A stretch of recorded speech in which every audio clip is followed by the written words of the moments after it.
Welcome back to 123 Kimchi. In Korea, cucumber kimchi or oikimchi is one of the signature summer kimchi. It's flavor-packed, crunchy, and so refreshing, which is perfect on hot summer days.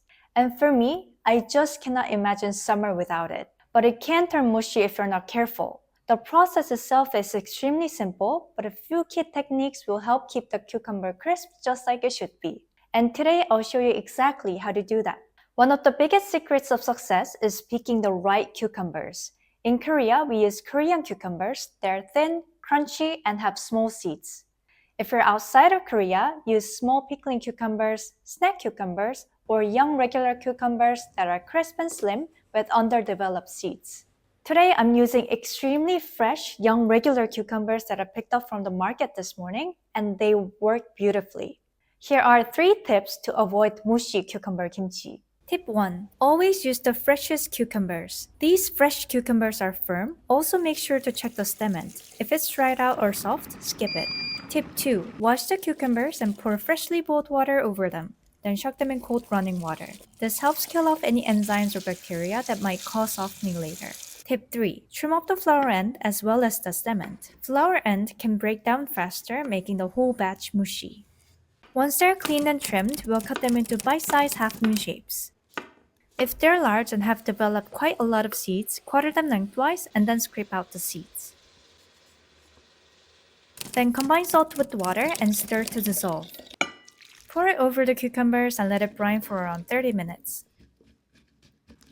Flip halfway through, then drain for a good 10 minutes in a colander. I'm not rinsing away the brine to keep the natural sweetness of the cucumbers. While the cucumbers are draining, prep the rest of your vegetables. Dice the onion into small bite-sized pieces. Cut the thicker white parts of green onion in half lengthwise and cut into similar length to cucumbers. Traditionally, we use Asian garlic chives or buchu, which are also in season during summer. But I couldn't find them where I live, so I'm using green onion instead. I picked out some finer ones from a bunch. Now gently mix your cucumber pieces with the seasoning. Gochugaru, Korean red chili powder, fish sauce, minced garlic and ginger, and a tablespoon of rice syrup. I'm adding rice syrup here. It gives a hint of sweetness and helps kickstart the fermentation. For a vegan version, check the recipe link in the description.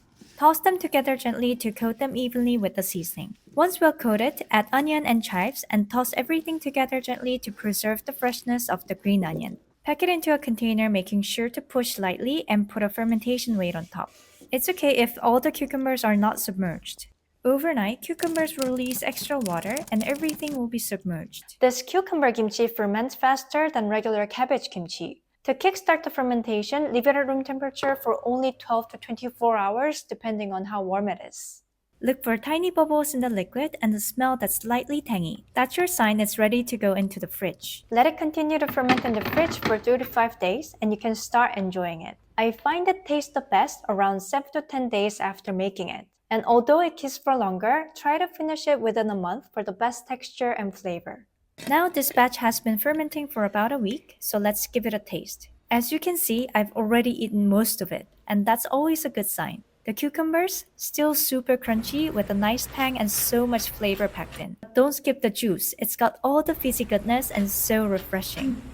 This is my favorite summer kimchi. Serve it with cold noodles or with rice. It'll go well with any of your favorite dishes. If you've ever struggled with cucumber kimchi turning mushy, give this method a try and you'll notice the difference. Stay tuned for more seasonal kimchi and fermentation recipes and let me know how you liked it. Enjoy the process and happy kimchi making!